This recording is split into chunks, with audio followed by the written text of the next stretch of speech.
There is some evidence that autistic people are more prone to all of those conditions in pregnancy because we are generally more prone to joint hypermobility and co-occurring conditions such as Ehlers-Danlos syndrome. So there are two considerations when thinking about those areas.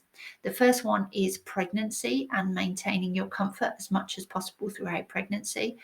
So some people do find it beneficial to have a conversation with a physiotherapist, and they might have something like a support belt or use tight restrictive clothing that can help with the tactile sensation of looseness that goes along with any of those conditions. Some people are able to access hydrotherapy or other water-based gentle exercise that helps to ease the signs and symptoms of any of those conditions in pregnancy.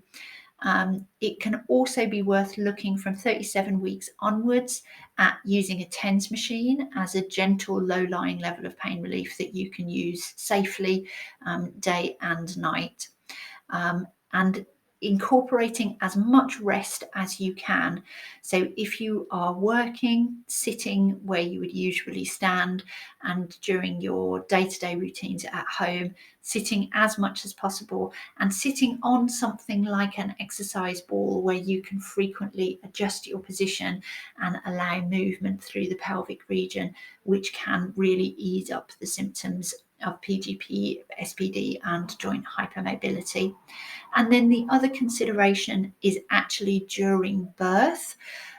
One of the really important things is that if you accept or you are request an anaesthetic pain relief that is actually going to numb the signals that you're receiving from your lower limbs, then have a note made of how wide you can open your legs before you experience discomfort, and make sure that your legs aren't opened any wider than that at any point during birth, or you can potentially exacerbate those symptoms and go on to have continued pain postnatally as well.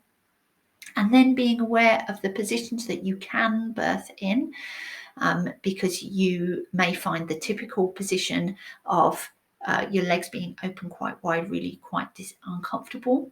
So using positions like sideline release or any position where you have your knees in and your calves out can make a difference to the underlying level of discomfort that you feel both during birth and postnatally as well.